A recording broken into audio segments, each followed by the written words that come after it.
जायचे शरीर जाई लक्षणात, काहा गोपीनाथ पावेचिना, तुम्ही संत सारे कृपेचे सागर, निरोप हा फार सांगा देवा. प्रस्तुत कीर्तनरूपी सेवेकरता म्हणजेच निरूपणाकरता घेतलेला हूँ श्रीमंत श्री जगद्गुरु तुकोबारा यांचा 4 चरणांचा शरीराचं नाशिवंत हे लक्षात घेऊन संतांजवळ केलेली विनंती. विठ्ठला विठ्ठला विठ्ठला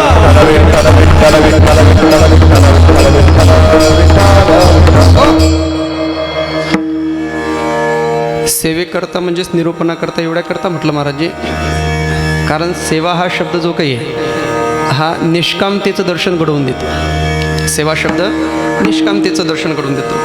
कीर्तन झाल्या झाल्या कीर्तन करायला बुक्का जर लागत असेल तर त्याला निष्कामता म्हणता येत नाही, म्हणून तेवढ्याकरता निरूपणाकरता विठ्ठला विठ्ठला.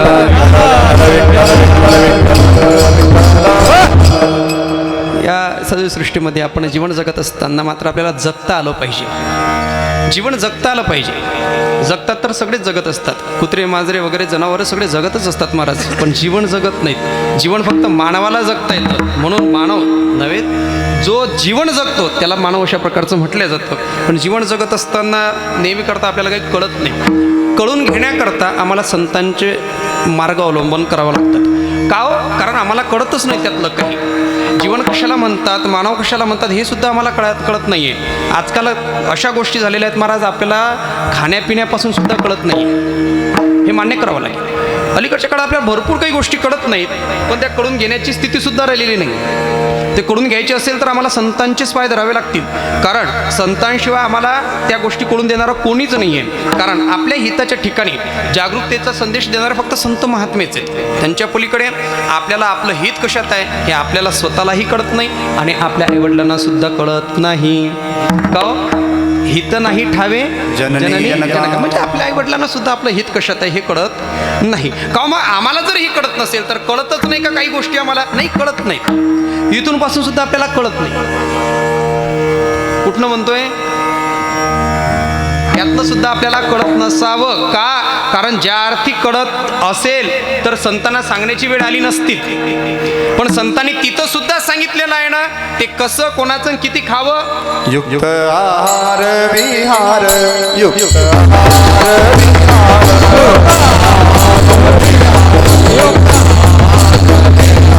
नेमैत्रियासी सार, नेमैत्रियासी सार,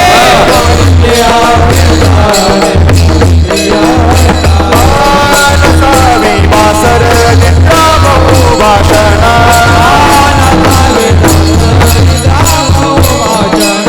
युक्त आहार विहार, युक्त आहार विहार, युक्त आहार विहार, युक्त आहार विहार, युक्त आहार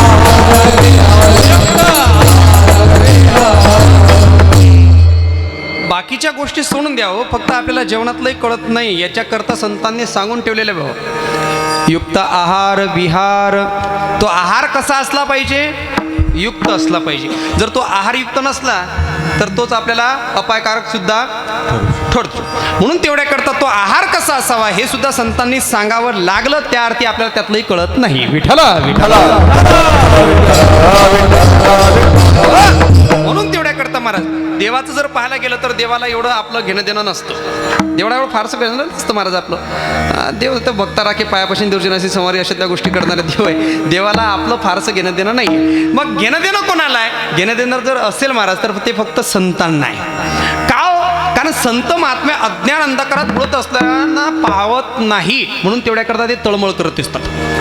अज्ञान अंधकारात ते पाहत नाही. आणि तेवढ्याकरता देवाला का बरं म्हटलंय असं? का देवाला आपलं फारसं घेणं देणं नाही? पाहणं तुम्ही काल्याच्या कीर्तनामध्ये तुम्ही नेहमी करता अनुभवत असाल किंवा एक प्रमाण येतं देवाच्या बाबतीत, आपण ते प्रमाण आवर्जून घेतो काल्याच्या कीर्तनामध्ये. याल तरी महाराज याल तरी. आता एक संतांचं प्रमाण सांगतो, फक्त भिन्नता काय आहे ते पहा. तेही संतांचंच प्रमाण आहे, पण देवाच्या संबंधानं आपण ते लावतो, म्हणून तेवढ्याकरता आपल्याला तो प्रसंग कळावा एवढ्याकरता ते प्रमाण मांडलंय समोर. बघा, याल तरी यायला लागे हे देवाच्या संबंधानं. देव म्हणतो बाबा तुम्हाला जरा पोटभर पाहिजे असेल, हा मोक्षपदाचा आनंद उपभोगायचा असेल तर तुम्हाला पोट भरून देतो म्हणले, पण केव्हा यायचं असेल तर. आता संतांचं पहा, संत इथं परमार्थ करत असताना जीवन उद्धारण्याचे जे साधनं सांगत असताना महाराज इथं येण्याकरता कोणाकोणाला सांगतात, कुठल्या प्रकारचा प्रतिबंध इथं लावलेला नाहीये संतांनी, कोणत्याच प्रकारचा प्रतिबंध नाहीये. का कीर्तनाला कीर्तन श्रवण करण्याकरता किंवा परमार्थ करण्याकरता स्त्रियांनी कीर्तनात येऊ नये अशा प्रकारचा कुठला तरी शब्द आहे का? कुठंतरी सांगितलंय का कीर्तनाला येऊ नये म्हणून? नाही महाराज, असं कुठलंच नाही. का जे विश्रामगृहाचे सभासद आहेत त्यांनी कीर्तनाला येऊ नये? विश्रामगृहाचे सभासद कळाले का? नाही कळाले? तेवढं फार चांगलं आहे महाराज, नाही कळालं तेवढं चांगलं आहे महाराज. म्हाताऱ्या लोकांनी कीर्तनाला येऊ नये का? असंही कुठल्या प्रकारचा प्रतिबंध नाही. लहान मुलांनी महाराज असाही कुठल्या प्रकारचा प्रतिबंध नाही. इथं सगळ्यांना खुलं केलेलं आहे, संत महात्म्यांचं प्रमाण आहे. यारे यारे लहान थोर याची भक्ती नारीन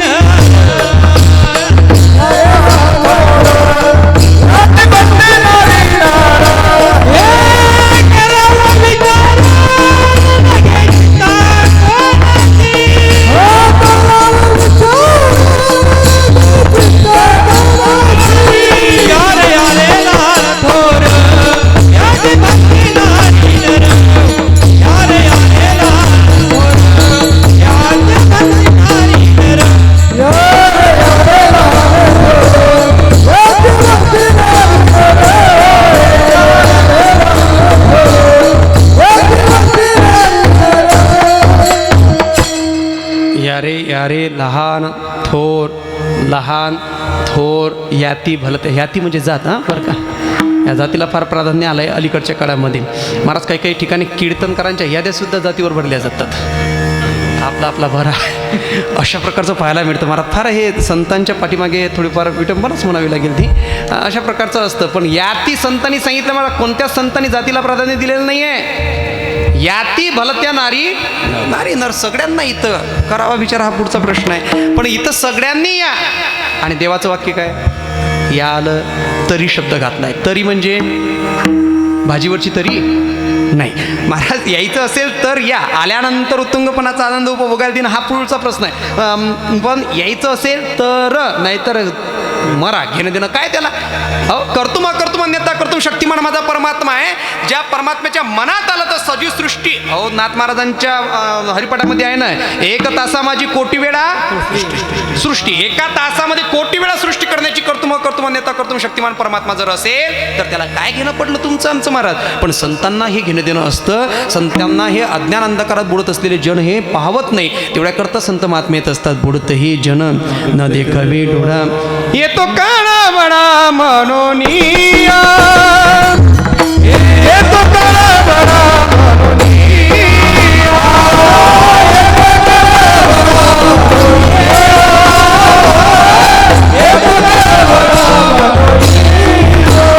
बुडत हे जन न देखावे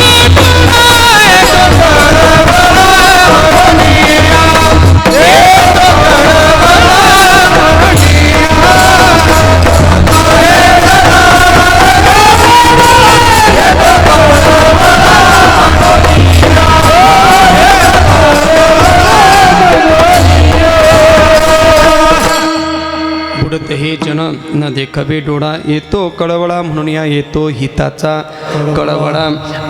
त्या संतांना कळवळा आहे म्हणून संत महात्मे तुम्हाला आम्हाला जागृतीचा संदेश देत असतात. मग ते कुठल्याही प्रकारचे असोत, कार्यक्रम कसा का असोत महाराज, पण तिथं त्यांनी नियम घालून दिलेले आहेत. मग आता कार्यक्रम कसाही असला तरी त्यांना तिथं नियम सांगितलेलेच आहेत. कोणता कार्यक्रम आहे महाराज? सप्तातला आहे? नाही महाराज, कार्यक्रम तर असं कोणीतरी फोटो ठेवलेला आहे समोर आणि पुण्यतिथीचा कार्यक्रम सांगतात. मग तो कार्यक्रम नैमित्तिक असला पाहिजे. कार्यक्रमाचे प्रकार पडतात महाराज, नित्य, नैमित्तिक, काम्य आणि निषिद्ध. नित्यकर्म ते का सकाळी उठल्यापासून तर रात्री झोपेपर्यंतचे महाराज सगळे नियमावली सांगून दिलेले संत महात्मे शास्त्रकारांनी सगळे नियम लावून दिलेले आहेत. नित्य काय करायला पाहिजे, दररोज काय करायला पाहिजे, तर आपल्या मुलांना आपण सगळ्यांनी सकाळी उठल्या उठल्या म्हणायचं असतं, हाताकडे पाहायचं असतं, कराग्रे वसती लक्ष्मी, करमध्ये प्रभाते कर दर्शनम. पण आपलं नेमकं उलटं होऊन राहिलं महाराज. प्रभाते करदर्शन न होता प्रभाते कपदर्शनम होते. म्हणजे आपण ते करायला तयार नाही आहे. परत आपला पाय अंथरुणावरतून काढल्यानंतर महाराज जमिनीवरती ठेवण्या अगोदर तिची क्षमा याचना करावी लागत असते. कारण आपण तिला लातीने तुडवतो, त्यावरती मलविसर्जन करतो वगैरे, म्हणून तिची क्षमा याचना करावी लागत असते. पृथ्वी वसने देवी परत असताना मंडले विष्णुपती नमस्तुभ्यम पादस्पर्शम क्षमस्वमे, आम्हाला क्षमा कर, अशा प्रकारची प्रार्थना करावी लागत असते महाराज. पुढे मग जे काही असेल तुमची स्नानविधी वगैरे असेल, देवपूजा वगैरे असेल, सगळे हे कर्म हे सांगून दिलेले नित्यकर्मामध्ये मोडतात. नैमित्तिक कार्यक्रम ठरलेले असतात. नैमित्तिक कार्यक्रम ठरले असतात जेणेकरून उत्तर कार्य असेल, वर्षश्राद्ध कार्यक्रम असेल, पुण्यतिथीचा कार्यक्रम असेल, हे ठरलेले असते. हे नैमित्तिक कार्यक्रम आहेत. निषिद्ध आणि काम्यकर्म महाराज तेच, ज्या गोष्टीची अपेक्षा असते त्या गोष्टीनुसार त्या देवतेला आवाहन करून त्यांची साधना करायची, जेणेकरून आपल्या इच्छा पूर्ण होतात. अशा प्रकारचं ते काम्य कर्म. आणि निषिद्ध कर्म, जे खाऊ नये ते याला निषिद्ध कर्म म्हणतात. जे पिऊ नये ते, जे पाहू नये ते याला निषिद्ध कर्म म्हणतात. ते करू नये, ते केल्यानंतर अधोगतीला जाल म्हणून तेवढ्या करता ते करायचं नाही हे सांगितलं. त्यापैकी आजचा जो काही कार्यक्रम आहे महाराज, हा कार्यक्रम आहे नैमित्तिक कार्यक्रम. काय निमित्त आहे महाराज, काय कारण आहे? जगामध्ये म्हटलं कुठल्याही व्यवहारामध्ये गोष्ट घडत असताना त्याच्या पाठीमागे कारण सापडतं महाराज. कुठलीही कार्य घडत असताना त्याच्या पाठीमागे कारण असतं. कार्य घडताना दिसतंय, कारणच नाही अशी गोष्ट घडत नाही. पण जिथं कुठंतरी घडताना दिसत असेल ना, तिथं निश्चित स्वरूपात डोळे झाकून म्हणायचं महाराज का हा संतांचाच महिमा असला पाहिजे.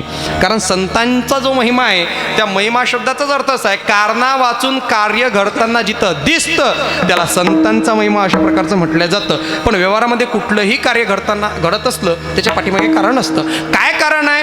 तुमच्या आमच्यामधून गेले 50 वर्ष झालेत महाराज इहलोकाची यात्रा संपून महाराज वैकुंठ भुवनामध्ये ते नांदत असताना श्री हरिभक्त परायण तुकाराम महाराज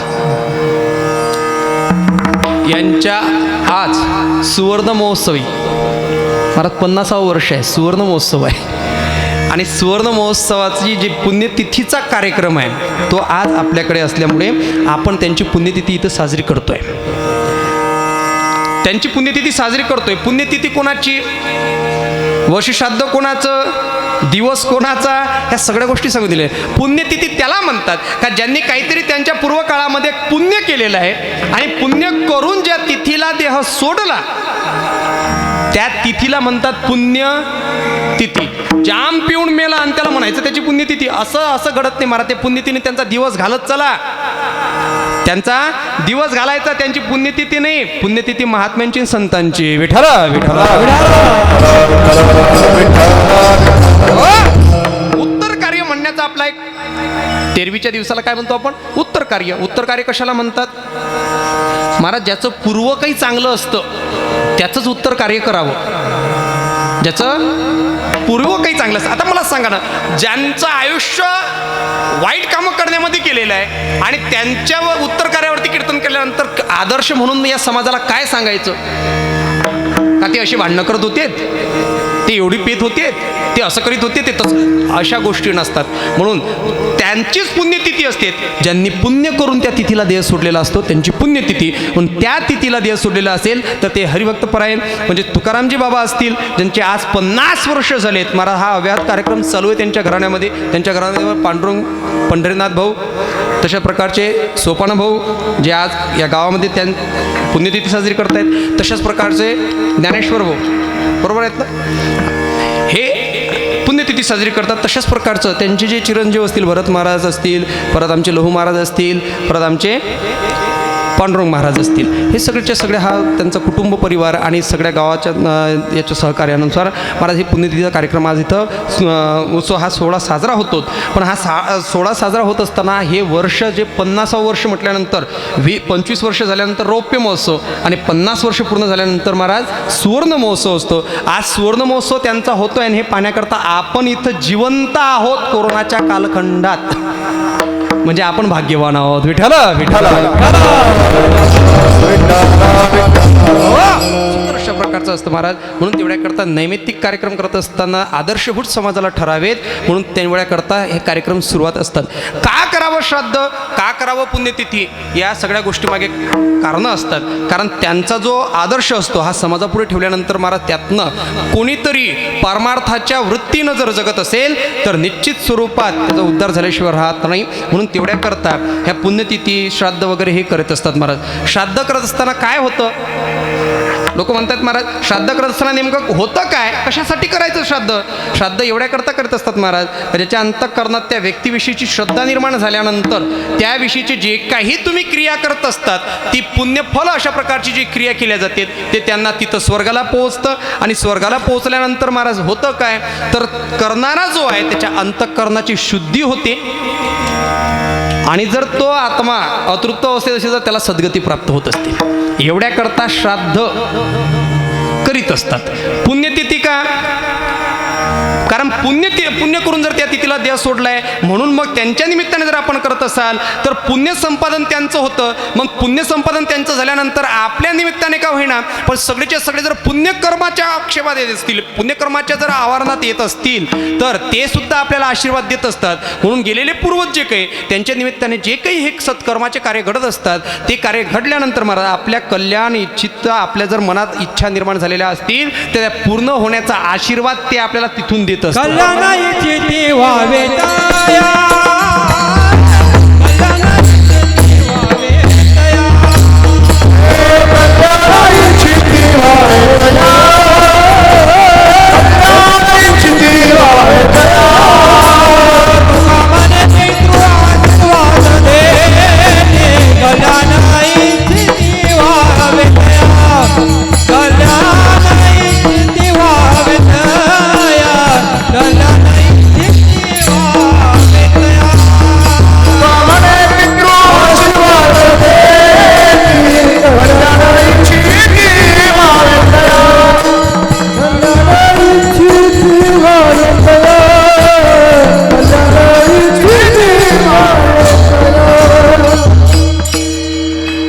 तुका म्हणे पितृ आशीर्वाद देती कल्याण इच्छिती भावे तया.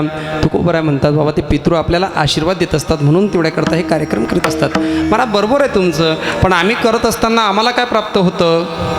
हो आपल्या इच्छा पूर्ण होतात ना, आपल्या मनात ज्या इच्छा आहेत आपलं कल्याण कशामध्ये आहे या सगळ्या गोष्टीचा आशीर्वाद आपल्याला ते देत असतात. म्हणून तेवढ्याकरता हे कार्यक्रम करावे लागत असतात. कारण प्रत्येक पुरुषाच्या जीवनामध्ये काही पर्वकाळ येत असतात महाराज. त्या पर्वकाळापैकी एक पर्वकाळ आहे जो 100 वर्षांनी येतो, ते संतांची शताब्दी. तो पर्वकाळ 100 वर्षांनी येत असतो. दुसरा पर्वकाळ आहे महाराज तो 71 वर्षांनी येत असतो. अधर्यू पर्वकाळ त्याला म्हटलं जातं. तिसरा पर्वकाळ आहे तो 60 वर्षांनी येतो, त्याला कपिला षष्ठी म्हणतात. त्यानंतर 12 वर्षानंतर एक पर्वकाळ येतो असतो, त्याला सिंहस्थ पर्वणी म्हणतात. 12 वर्षानंतर मला 3 वर्षाने परत एक पर्वकाळ येतो, त्याला आपण अधिक मास म्हणतो. त्यानंतर महाराज 1 वर्षाने एक पर्वकाळ येत असतो, त्याला मकर संक्रांत म्हणतात. आता त्याची पुढे सांगू का, एक 6 महिन्यानंतर पर्वकाळ येतो, त्याला चंद्रग्रहण आणि सूर्यग्रहण म्हणतात. त्याही पुढे एक पर्वकाळ 1 महिन्याने येतो, त्याला पौर्णिमा आणि अमावस्या म्हणतात. त्यानंतर 15 दिवसाला एक पर्वकाळ येतो, ज्याला एकादशी आणि द्वादशी म्हणतात. साधला हा पर्वकाळ गेला अंतरीचा म्हणून तो पर्वकाळ येतो. आणि त्याही नंतर एक पर्वकाळ असा आहे तो पुरुषाच्या जीवनामध्ये म्हणजे मनुष्याच्या जीवनामध्ये फक्त एकदाच येतो. नाथ महाराजांनी सुंदर वर्णन केले. महाराज नाथ महाराजांची उभी आहे, पुरुषाशी पर्वकाळ, पुरुषाशी पर्वकाळ तो एकच वेळेस येतो. का, माता पित्याचा अंतकाळ, माता पित्याचा अंतकाळ हे पुरुषा जीवनात एकदाच घडतं. म्हणून जन्माला आल्यानंतर महाराज मुलाचा जो जन्मोत्सव आहे हा बापाने उत्सव मनवायचा असतो. आणि बाप गेल्यानंतर त्यांच्या जीवनामध्ये जो पर्वकाळ येतो हा म्हणजे त्या मुलाच्या जीवनामध्ये हा एकदाच येतो. म्हणून तो आल्यानंतर महाराज तो पर्वकाळ साधायला पाहिजे, जेणेकरून आपला सर्वात फलद्रव होतो. का पर्वकाळ साधायला पाहिजे, कारण त्या पर्वकाळाच्या ठिकाणी आपण जी साधना करत असाल, जेही कर्म करत असाल ते कोटी प्रकारे फलद्रूप होते. म्हणून तेवढ्याकरता म्हणजे आपलं जे काही पर्वकाळ असतात ना, या पर्वकाळावरती दान धर्म करत असतात महाराज लोक. दान धर्म केल्यानंतर ते फलद्रूप होतात. पण आता दान धर्माचा विषय गेलात, पण ज्यांच्या पुण्यतिथी साजरा केला महाराज, हाही एक पर्वकाळच त्या मुलांच्या जीवनामध्ये असतो. म्हणून तेवढ्याकरता तो पर्वकाळ साधल्यानंतर महाराज आपलं मन हे शुद्ध होत असतं. म्हणून तेवढ्याकरता हा पर्वकाळ साधावा. विठ्ठल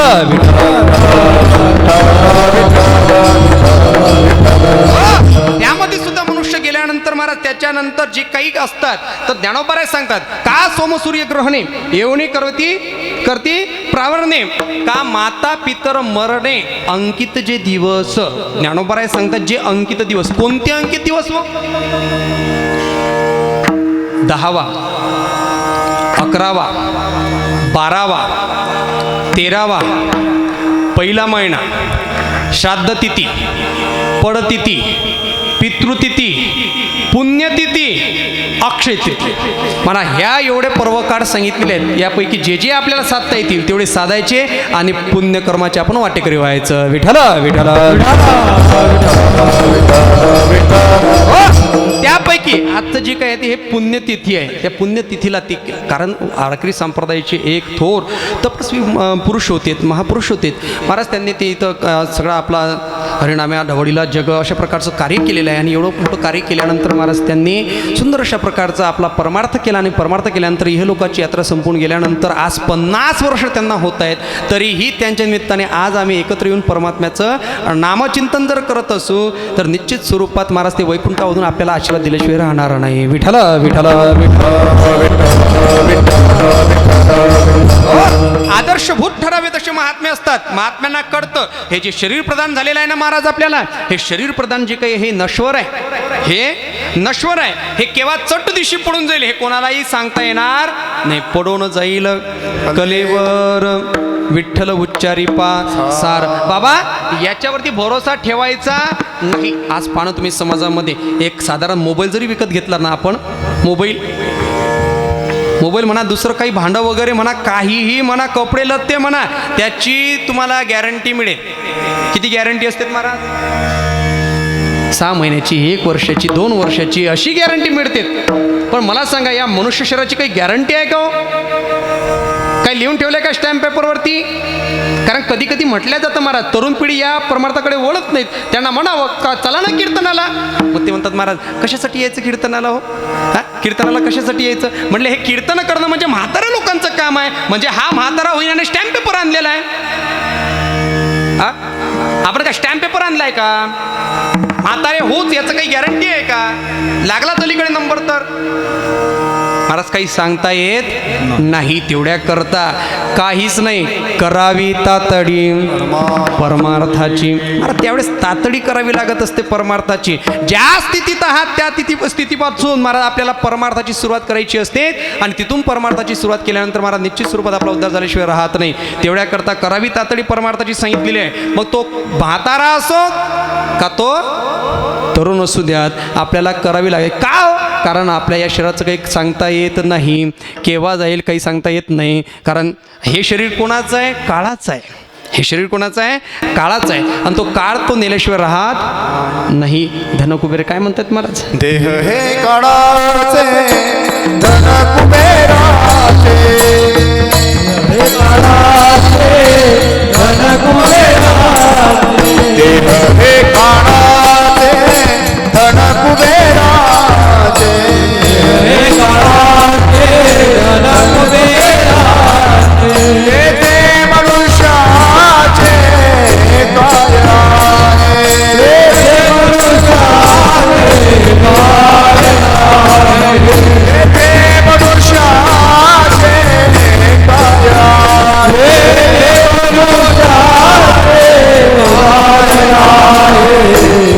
हे काळाचे धन कुबेराचे. हे काळाचे धन कुबेराचे. हे काळाचे धन कुबेराचे. हे काळाचे धन कुबेराचे.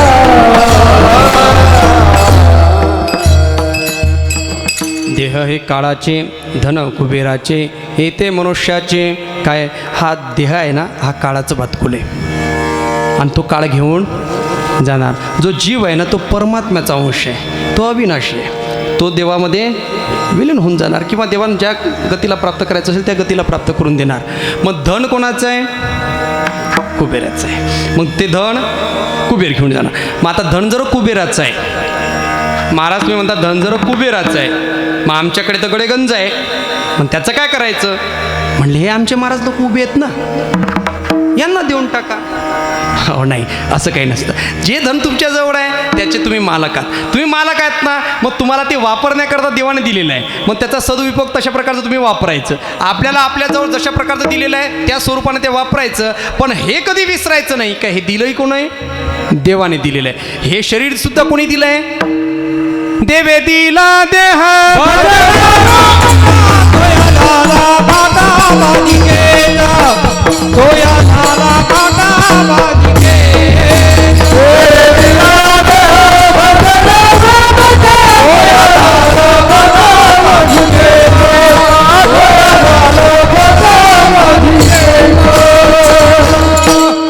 देवे दिला देह भजना गोमटा तोया झाला पाटा बाधिकेचा. कोणी दिलेला आहे?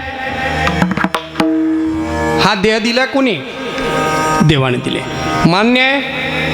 म्हणले मान्य आहे. पण कोणाकोणाला जरा बुद्धीचा फारच गर्व असेल महाराज, बुद्धिप्रामाण्यवादी जर जीव असतील तर ते म्हणतील महाराज नाही हे साप खोटं आहे तुमचं. म्हणले कुठं देवानं दिलं आहे का आम्हाला? आमच्या आईवडिलाच्या संयोगातून प्राप्त झालेला देह आहे. अरे बाबा, ते निमित्त कारण जरी त्यांच्या संयोगातून आपल्याला देह प्राप्त झालेला असेल तरी सुद्धा देणारा कोण आहे? देव आहे. जर उदाहरण द्यायचं झालं तर उदाहरण असं आहे महाराज का आता जर आताच्या कंडिशनमध्ये आपण सगळे व्यवस्थित आहोत आणि व्यवस्थित असताना जर कीर्तन झाल्या आपण बाहेर गेलो, तुम्ही म्हणा मी म्हणू, मी असतो, कुणी काय असत नाही, आपला हातपाय तुटला, ॲक्सिडेंट झाला, हातपाय गेला, हातपाय गेल्यानंतर मग आता तुम्ही म्हणताय ना, ज्यांचं असं म्हणणं आहे का आमच्या आईवडिलांनी आम्हाला देह दिलेला आहे, तर त्यांच्याकरता जर तुमच्या आईवडिलांमध्ये जर तुम्हाला देह देण्याची ताकद असेल ना, तर आता हात तुटलाय, आता परत आईवडिलांना म्हणा मला एक हात पाहिजे. महाराज देता येतील, देऊ शकतात. मग त्यांच्यात ती ताकद नाही. ती ताकद ती निमित्ताला कारण जरी ते ठरत असले तरी महाराज आपल्याला देह दिलेला आहे कोणी? देवाने दिले. जर ती ताकद त्यांच्यामध्ये असली तर त्या आईवडिलांनी महाराज सदृढ मुलाला जन्माला घातलं असतं का? जगामध्ये काही आंधळी, काही पांगडी, काही अवयव नसलेली माणसं जन्माला येतात ना, काही काही जन्मताची असतात महाराज. काय येतात ही अशी? महाराज ती देण्याची ताकद त्यांची नाही आहे, ते देह देण्याची ताकद देवाची आहे. म्हणून देवे दिला देह भजना, भजना का भोजना? भजना दिलं आहे मला वाटतं. हा ते आपलं भोजना होऊन जातं महाराज कधी कधी, कारण आपण भोजनाकरता जास्त वापरायला लागलो म्हणून तेवढ्याकरता सुखदुःखाचे भोग आहेत. विठ्ठला विठ्ठला परमात्म्याने दिलेला हा काही जो काही देह आहे, हा देह किती जरी मोठा झाला महाराज तरी एक दिवस कोलमळून पडल्याशिवाय राहणार नाही. कारण तुम्ही एक अंकुर असू द्या, ते जमिनीत पडू द्या, त्याच्यावरती पाण्याचा थेंब पडू द्या, मग कालांतराने महाराज त्या बीजाला अंकुर फुटतो आणि अंकुराचं रूपांतर रोपटात होतं, रोपाचं रूपांतर एका मोठ्या झाडात होतं आणि झाड किती जरी मोठा झाला तरी एक दिवस कोलमडून पडल्याशिवाय राहत नाही. तशा प्रकारचं देह आपल्याला प्राप्त झालाय ना, निश्चित स्वरूपात समजायचं की एक दिवस आपल्याला जायचं. देह जाणार जाणार यासी काळोबा खाणार. महाराज नाशिवंत देह जाणार सकळ, आयुष्य खातो काळ. सावधान आयुष्य खातो काळ.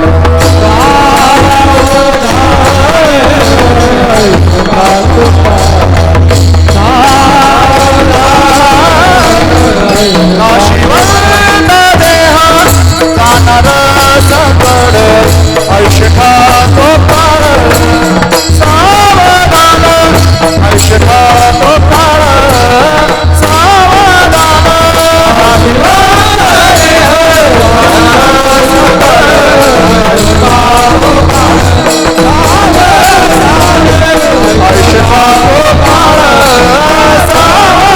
सावधान आयुष्य खातो काळ.